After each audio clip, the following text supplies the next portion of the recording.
afternoon, everyone, and welcome to Topic Time with Harrison Young.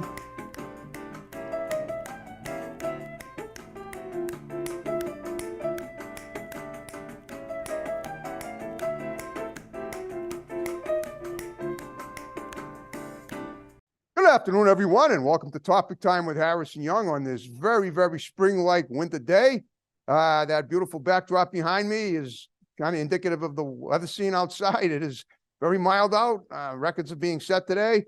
And as usual, though, we're heating things up in here with an awesome interview. It's a Zoom interview. We're interviewing a legendary DJ who just interviewed Jimmy Fallon about a month ago. This is Josh Dolan, formerly of WAAF. We're going to talk all about that, what happened at WAF and what he's doing now. But before we get to him, got to read these incredible underwriters. We got some new ones, and then we will commence per usual. So I want to thank Auto Country, king of the used car in Abington, #1 in the dealer ratings for Massachusetts in 2021. Been with me since the beginning. Great customer service.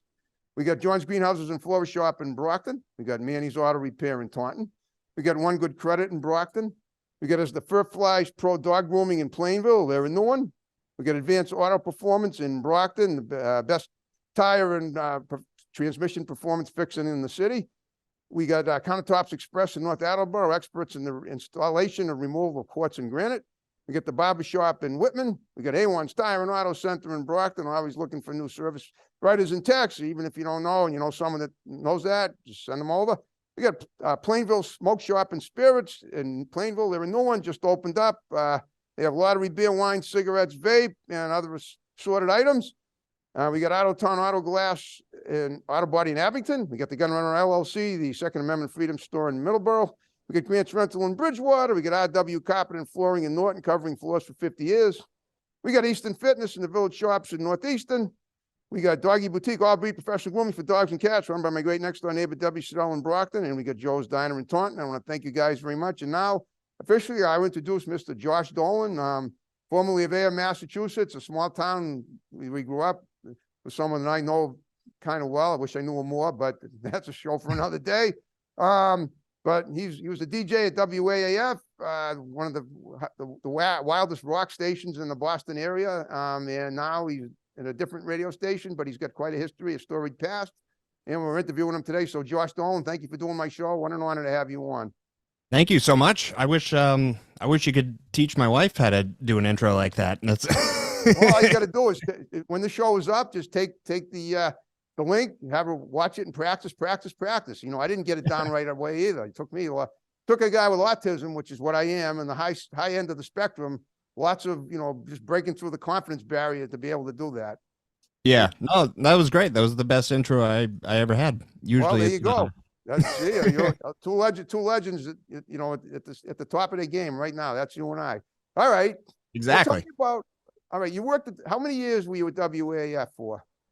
I was at AF for just under a decade, so like 8 or 9 years. It's okay. It's all kind of a blur because every single day I thought, well, this is probably going to be my last day here. I never understood why they kept me around, but yeah, it was kept just you around because you obviously you were an iconic figure there. But I know what that must be like when you're in the broadcast industry and you worry from every single day that they might axe you, because people do get axed all the time. And we did. So I hear.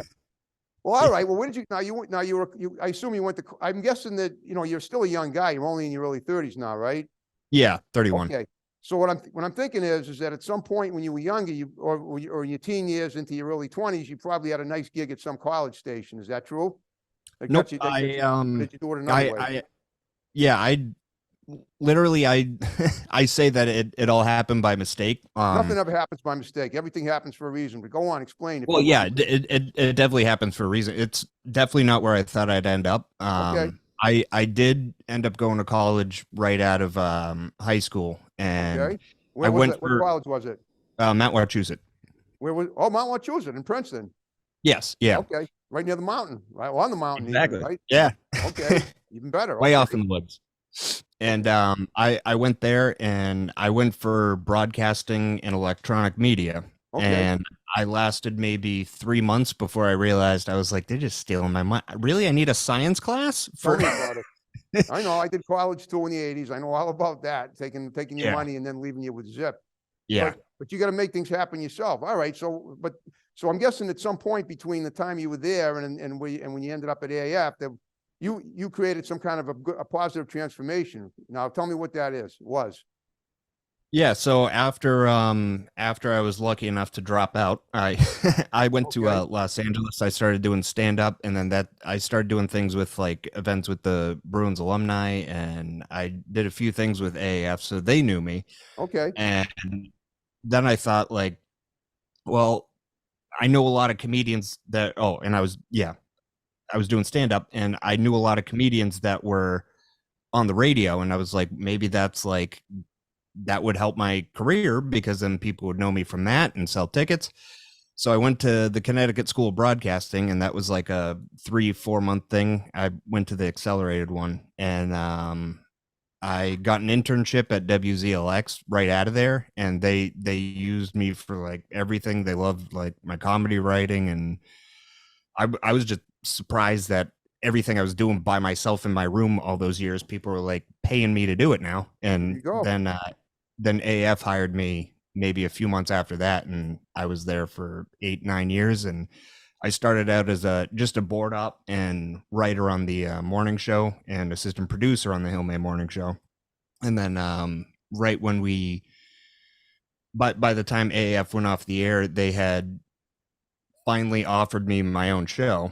And Wait a minute, who offered the AAF when they went off the yeah, air? I mean, to be yeah, part of their religious format or do something else? no, it was still they were redoing the entire AAF lineup.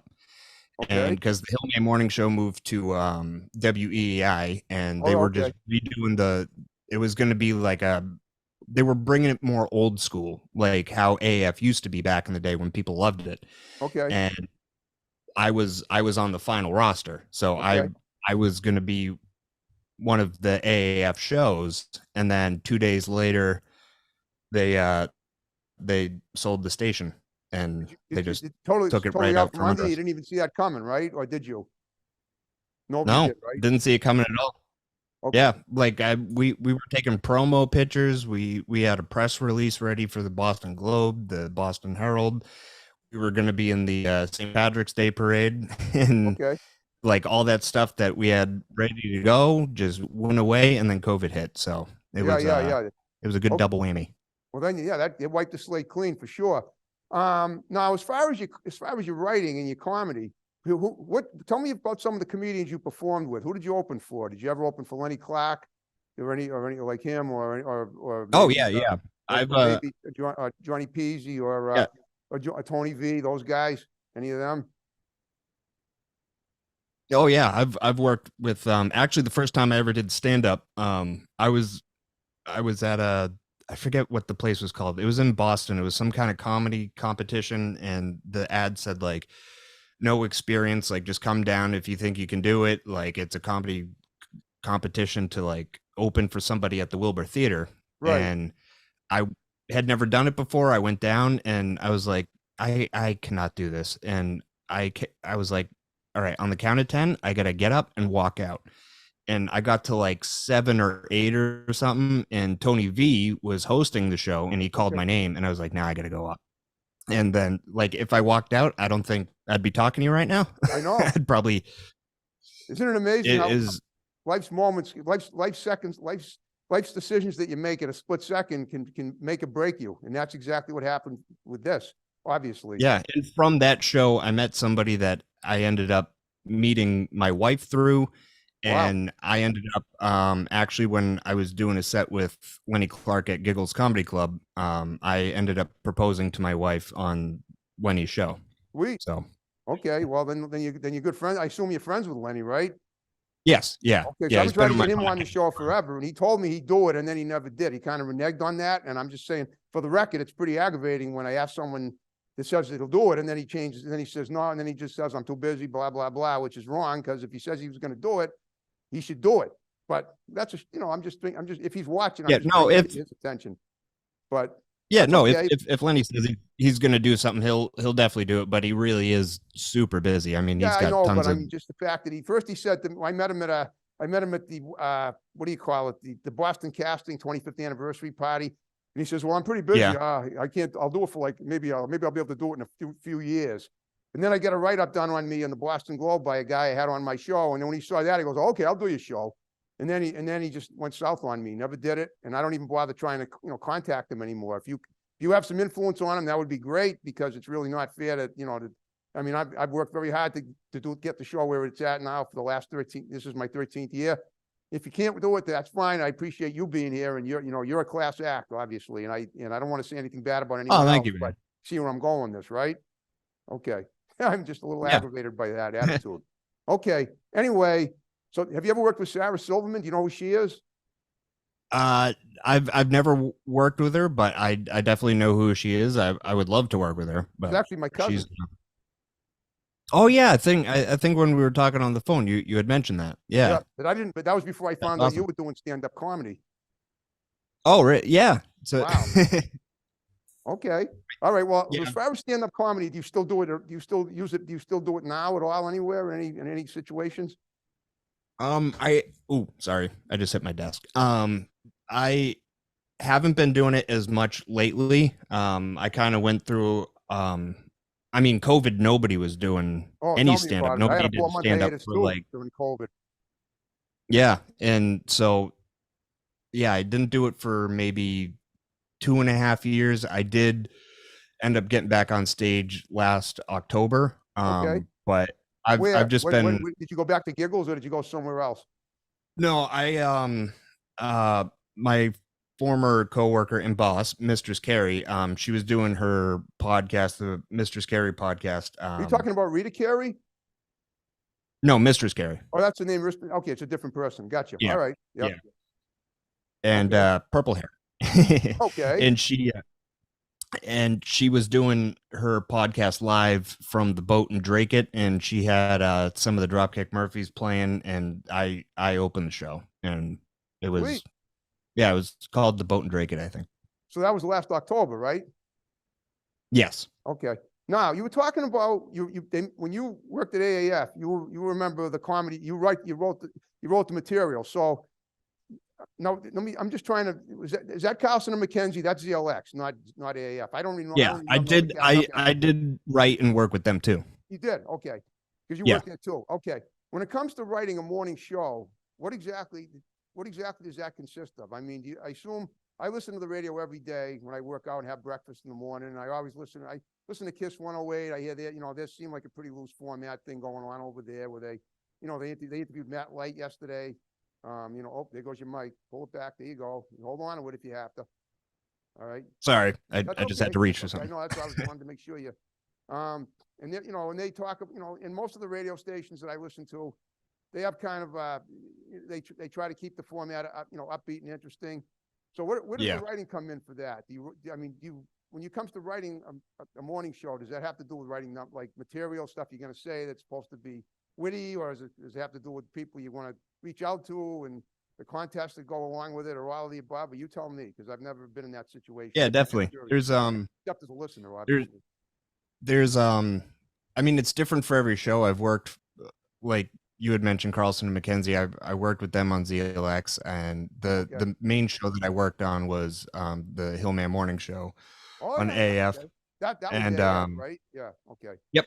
Okay. Yeah, and so that one was, and I was also. I know what's his name. I know Spaz. Oh, Spaz, yeah, Anthony Barziali. At a bar in Lowell, but go on.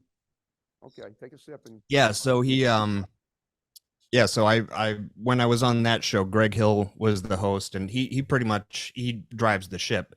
Yep. And but like the things that I would write, or like you said, like contests and stuff, like if we needed a way to give tickets away, I'd come up with like the game, or like come up with the questions and stuff. But also there was like certain segments and bits that I would write for. Like there was one called Masshole Theater, where we would take scenes from a movie and I would rewrite them as if they were written by a masshole, and then I'd have somebody with a wicked Boston accent, or somebody that I knew.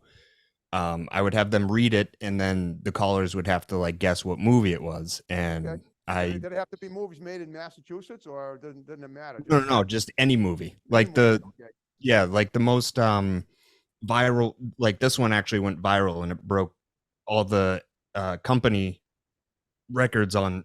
Sorry, Okay, take your time. a Don't be nervous. lot of gas talking Everyone's about having it, AAF. right? I'm having it too. That's why I took bicarbonate before I started. Go on. Not yet. Sometimes I choke on my own throat. I don't know Really? how I do that. Okay. So one of the bits that actually went viral broke all the company records on the website. Entercom, which is the company that owned AAF, and it was called "Do You Want to Get Some Beers, Kid?" which was it was a parody of "Do You Want to Build a Snowman" by Frozen. So I mean that's a cartoon, so it didn't have to be from Massachusetts. It was actually better if it wasn't, or like something that you would never even think of. Oh, that's your phone, And right? Okay. yeah, I just it shouldn't be coming through. I don't know why I It's just okay. did that. It's all right. Sorry It's about that. awesome. All right, I just shut it off. Okay. That's the part of fun of doing a But yeah, spontaneous interview so like this. Go on. yeah, so I'd write things like that, or I like other people on the show would have segments, and I would write things for them to say. So I was kind of more behind the scenes. Okay. Um, What but yeah, about like that's contests where people win money? I mean, just about every radio station now gives you $1,000 if you can make a guess of some kind of yeah, some sort. those kind of contests, those ones are usually like national, like They the are? thousand Really? dollars a day. Yeah, so that's usually put on by like the corporate company. Oh, I see what you So mean. So even though it's syndicated through the local stations, it's national. That's a the lot of yeah, money the for you, right? contest is like we would be doing it and saying like, hey, call this number or text it in or whatever, but we wouldn't have much room to be creative with it because it's like a national contest put on Okay. by corporate. But Okay. like the local ones, if we were giving away like Dropkick Murphys tickets or Bruins tickets, like Right. we could have fun with those. Of course. Okay. Now you mentioned that there was a switch over to WEEI. Now that's sports radio. Have you ever done any of that type of thing? I mean, I know you work with the Bruins alumni, but have you ever done any work on at a sports station, a sports talk station? And I'm just Yeah, curious I as to actually did take.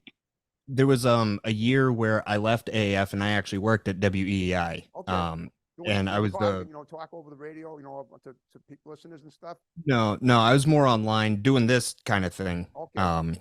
This is act, I started my podcast back then called Breaking the Ice. Oh yeah. Okay. And It makes me think it's about I hockey, right? yeah, yeah.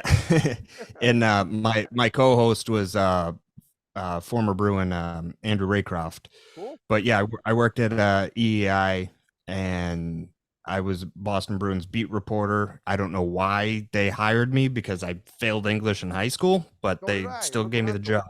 Well, I didn't fail it, but I didn't do too well. Yeah, but no, but you know what? I know. That's So really I interesting. You're such a humble guy, but you have so many talents, and you're just perfect for the media, and that's probably why. And that's why you oh, do thanks, why man. you're where you're at now. So what is Yeah, okay? I Sorry. oh, sorry. I was just gonna say, like, I don't know why people have continued to let me work and do what I'm doing, but doors keep opening and I keep walking through them. So That's it's because it's meant to happen. 'Cause yeah. you got to swab left there. All right, now so when WAF, what year did it seems to me it was only like 2 or 3 years ago that they were sold, right? It wasn't that long at all, like 2 years ago. Yeah, it was a month before COVID, so it was 2020, right? 3 years ago, just about this yeah, time. our Of year, last broadcast was February 27th, I think, 2020. Yeah. 2020. Okay. So when that happened, what was your next move after that? I know you obviously had to get back on your feet somehow. What did you do? Um actually it was kind of like a fluke fest after. It was just like a bunch of flukes that ended up working out. When AF was going off the air, I was getting thousands of DMs on Instagram and Okay. Facebook, and like for a while I was starting to feel like I'm doing radio for nobody. Like it just seemed like nobody was listening because I mean, you can't see the audience. They're in their car, and I didn't realize the massive amount of people who were listening and actually cared Didn't the when DMs they tell you found out something we though? were When you get thousands of DMs, that means people are listening, doesn't it? yeah, that's when it really hit me like, oh my God, I'm part of something like huge here. And like when I was in it, I was trying not to like think like, oh my God, I'm at AF, or like I just tried to have tunnel vision so that I could do my job and be good at it and not be like all wide eyed and like, holy crap, like this is where Opie and Anthony started. This is, like all the huge names that have been on there, and like AAF broke tons of bands that are huge now. And so I tried not to think about How that. I ironic was is just, that, right? yeah. So I just tried to have tunnel vision with all that. And Okay. I forget your question. So the question was, what did you do? How did you get you back on your feet after when you left AAF? Oh yeah. That's where I was going for that. Okay. Yeah. So when I was getting like all the DMs and everything, I posted on Instagram. I just said, "Hey, if you want to still listen to us, we'll be on Breaking the Ice podcast next week." And within a few hours, I had maybe like 4 or 5 thousand instant like downloads. Like thousands of people were going to it, and I was like, "Oh, I guess I got to do this now." And it went from being a hockey show to kind of just a replacement to AAF, and it just kept growing and growing. And I think now we're close to like 100,000 listeners a week. And I mean, now we're having people like Jimmy Fallon and Dane Cook, and like Dane Cook had actually reached out to me to help him sell tickets. So I don't know if that says anything good about me, or it says where Dane Cook's at in his career, where he's asking me for help. But Dane Cook, I think it says a lot about you. And I hope that interviewing you on my show is going to give these guys an indication that maybe I can interview them as well. That's what I'm. yeah, definitely. Yeah. Okay. That's how this whole business works. It's all about like connecting dots. Like I talk to you, you talk to me, and then you use that as leverage for something else. Yeah. Okay. All right. So, but now you're in New Hampshire, right? And you're at a station up there. So how did that come to pass? Yeah. So I had been in the running for a few radio stations. Actually, I had been offered, after AAF offered me my own show, they went off the air. And then another station in that building offered me a show, and then they got sold too. Okay. And then I got offered a bunch of other things, and they ended up not panning out. And then I was just like done with radio because the podcast was working so well, and I was just like, I don't need radio. Like, I think I'm done. I'm done with radio. And then one of my former coworkers at AAF, Jim Ryan, he's on WZID in Manchester, and they're owned by the company owns them and the mill, and they had an opening at the mill, and they reached out to me and asked me if I'd be interested, and I couldn't say no. So that's how I ended up back there. I wasn't like looking for it. It kind of just fell in my lap. There it is again. That humble attitude. So are you still doing that podcast in addition to your DJing it? Is it the mill that you're at, or ZID right now? Yep. 96.5 the mill in Manchester. Yep. Okay, Manchester. So are you doing the podcast in addition to that still, or just? Yep, we're still doing that. We got a few live podcasts that we're going to be doing from the DCU Center. We already did one earlier this year, but we do it pre-game from the Worcester Railers, which is a ECHL hockey team for anyone that doesn't know hockey. Okay. And I actually did a little commercial for the Manchester Monarchs back in 2008, a couple of years. You know them? Oh, really? Yeah. Yeah, they're the LA Kings affiliate. They had this little special called Name That Penalty. So I was the guy. Yeah.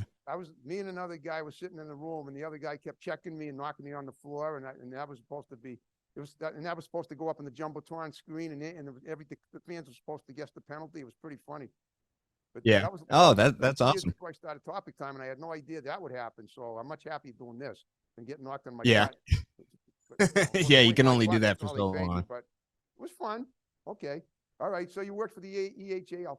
All right. So now you've been doing this podcast since AAF got sold, and you all along that's been carrying you, and then you got the opportunity to work at the mill. When did you start working at the mill? Just in 2023 or at the end of last year? Recently, I assume. I've been taught. It seems like I've been in talks with them forever. Maybe like 3 months I was talking with them, but I've only been there for about 2 weeks, so it's very new. I got you right at the start of your new phase of your career. That's great. Exactly. Yeah. Okay. I'm still getting my feet wet, and I'm still trying to learn. I'm trying to train my brain to say the mill, and I keep going to say Boston's rock station WAF. And I'm like, nope, Okay, that's well, not the now it's New station. Hampshire's rock station, the mill.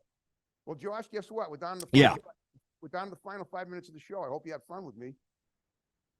Oh yeah, it's been a blast. Thanks so much for having me on. Thank you. Yeah, and I hope that and listen, what I ask every guest is that if you had fun with me, talk to as many people as you can with interesting stories to tell. Have them, text me and we'll get them on the show. But in your case, because you know so many people that are big, I know it's a tall order, but I'm going to ask that you talk to as many of those people as you can too, and have them do my show if they will. If they Absolutely, yeah, if they that's do it by Zoom, and it's what not this like whole they have to- business is about. And Even Lenny Clark doesn't have to come to my location to do it. As you can see, we can do it by Zoom. If he can do it in his rich neighborhood wherever he happens to live after making all the money he made doing what he does. Just using I think he owns Nantucket now. Oh, perfect. There you go. He can do it. He can do it with the water behind him, just like I'm doing the show behind with the little lake behind me.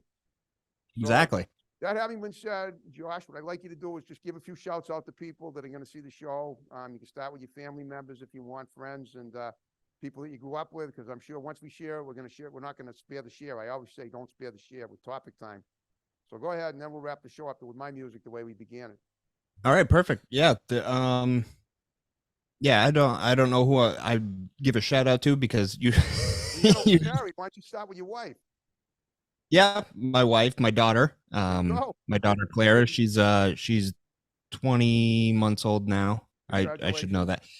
After a year, I just say a year, but I'm not big into the counting months because I'm not good at math. So she's over a year and a half, but she's not quite two. That sounds a year and 20 months is like a year and 3/4. Yeah. Okay. She's walking and talking, and she's growing so fast. But great. And I'm sure you'll in your future looks quite bright with more. I mean, you're like 32. 31. Yeah. 31. Okay. Wow.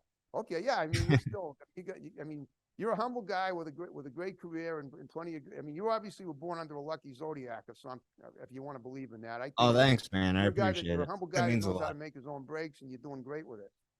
And that's it. So you did a great job with me. I hope we covered as much about you. I hope the people watching the show are going to find it as entertaining as we seem to, as we spoke. And yeah, definitely. So now, before we wrap the show up, is there anything on the horizon that you want to mention that you might have overlooked that's coming up in the future? Something, coming up, anything at all, and just something you might. Yeah, definitely.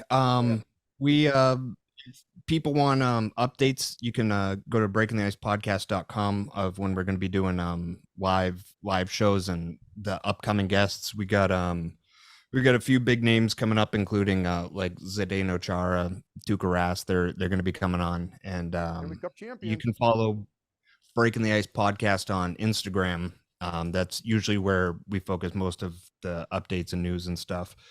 And I'll be announcing when we're going to be doing the DCU Center with the Railers again. I think that's coming up next month.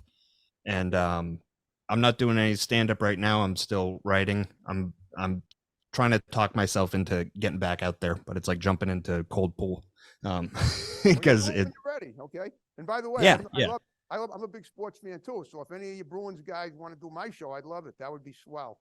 Yeah, definitely. And I know all the Bruins alumni guys and stuff, so that's an easy order for me. Okay. But yeah, just I'm on the mill 7 to midnight on the weekends, and I'll be doing more, but right now I'm just getting acclimated into the lineup. Okay, that's what's the 96.5 FM Manchester, is that it? Yeah. Okay. All right, George. And they got a pretty strong signal, so it makes it all the way down to Worcester, which I'm surprised. So well, even your own whole town of air too. And that's where that person I oh yeah I hope she can hear it as well, and I hope she watches us because we had a great discussion. All right, George. Yeah, ready definitely. to wrap the show up the way we began. I have one more favor. Will you stick around and do a couple of pictures for Facebook after we finish? My tech guy. Absolutely. Okay. All right, folks. We're gonna wrap the show up now. Hope you enjoyed it. See you next time. Have a good one. Bye-bye. Signing off.